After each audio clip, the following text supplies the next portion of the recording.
मेरा नाम दिशा है। आज मैं आपको अपनी कहानी सुनाने वाली हूँ। आज ही मेरी शादी दीपक से हुई है। शादी एक अच्छे घर में हुई है। पैसों की कोई कमी नहीं थी। मैं और मेरे पिता अपने आप को बड़े खुशकिस्मत मानते थे कि हमें ऐसा घर मिला है। सभी रिश्तेदार भी कह रहे थे कि दिशा के तो भाग खुल गए, किस्मत वाली है। हम लोग उनके मुकाबले कुछ भी नहीं है। पिताजी के पुराने परिचित होने के वजह से मेरी शादी उस घर में हो गई। शादी के बाद में पहली बार उस घर में गई। घर में जाते ही मुझे पता चला कि वो लोग कितने बड़े हैं। घर बहुत बड़ा था। पहली बार था जब उनका घर मैंने देखा था। सब कुछ बहुत अच्छा था। सुहागरात का समय आ गया, लेकिन उसके पहले मेरी सास और ननंद मुझे अकेले में ले गई। मेरी समझ में नहीं आया। मुझे लगा कुछ बात करना होगी। उनके चेहरे उतरे और डरे हुए थे, जैसे कि कोई बात वो मुझसे करना चाहते हो। मैंने उन्हें पूछा, क्या हुआ, आप दोनों इतने डरे हुए क्यों हो? मेरी सास बोली, बेटा हम तुम्हें कुछ बताना चाहते हैं, लेकिन तुम ये सुनकर हिम्मत रखना। साथ ही मेरी ननंद भी बोली कि अब हम जो तुम्हें बताने वाले हैं वो बात हम तीनों के बीच में ही रखना।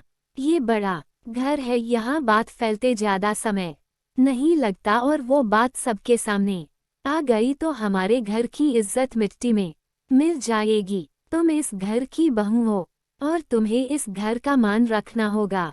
उनकी बातें सुनकर मैं सच में थोड़ा डर गई। मुझे समझ नहीं आ रहा था कि वो लोग क्या बोलना चाह रहे हैं। मैंने कहा, आप बताएं मुझे क्या बात क्या है। मेरी सास बोली कि बहू मेरा बेटा मर्द नहीं है। उनकी यह बात सुनकर मेरे होश उड़ गए। उन्होंने कहा कि मैं जानती हूँ कि तुम सोच रही होंगी कि फिर हमने तुम्हें क्यों फंसाया, लेकिन हमारी भी मजबूरी है। हम ये बात ऐसे बता नहीं सकते थे, वरना सभी को पता चल जाएगी। मेरा बेटा रात में अक्सर बाथरूम में ही रहता है। पता नहीं वहाँ क्या करता। जब भी उसे पूछो तो यही कहता है कि उसका पेट खराब है। कमरे में जाने के पहले अपने पति के लिए यह बातें सुनकर मुझे समझ नहीं आ रहा था कि मैं क्या करूं। अगली रात फिर वो कमरे में आए। मुझे अब उनकी तरफ देखने का भी मन नहीं हो रहा था। मैं चुपचाप अपना बिस्तर करके अपनी साइड पर सो गई।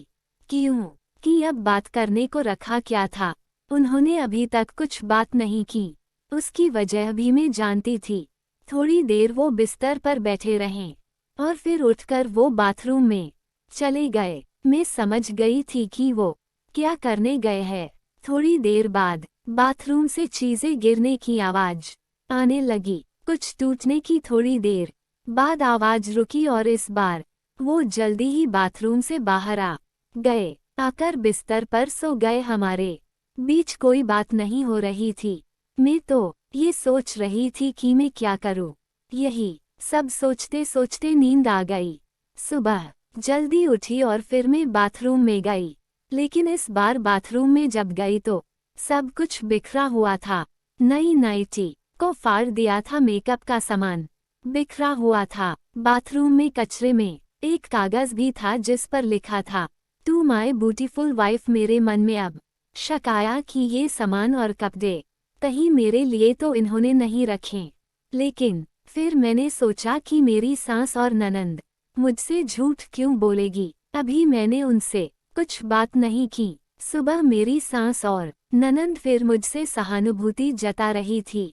मुझे उनकी बातों से लगा कि वो चाहती है कि मैं दीपक को छोड़कर इस घर से चली जाऊं। मुझे अब मेरी सास और नंद पर शक हुआ। मैंने घर की पुरानी नौकरानी से बात की और बातों ही बातों में उससे पूछा कि दीपक कैसे है। वो बोली कि वो तो बहुत सीधे है। उनकी माँ और बहन तो चाहती थी कि उनकी शादी उनके बहन के पति के रिश्तेदार से हो।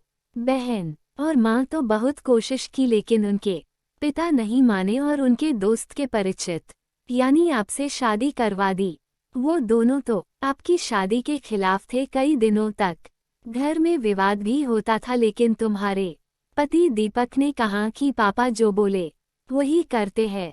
मुझे अब पता चल गया था कि मेरी सास और ननंद मुझे क्यों भगाना चाहते थे, इसलिए उन्होंने मुझसे झूठ कहा था। उन्होंने शायद दीपक को कुछ कहा होगा। रात अब मैं अमर से बात करने का इंतजार कर रही थी कि वो कमरे में आए तो उनका मुंह तो उतरा हुआ था।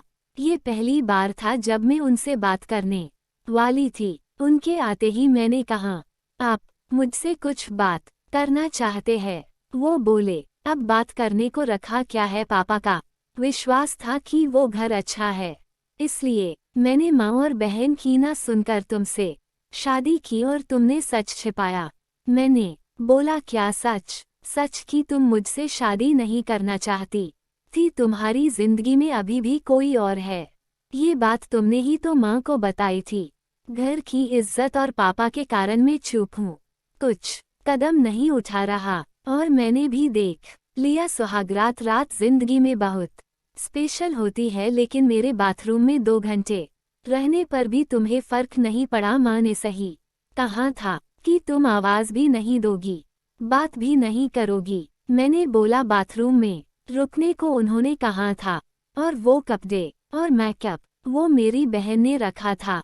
कहा था पहली रात का गिफ्ट है तुम्हारे लिए, बाथरूम में रखा था।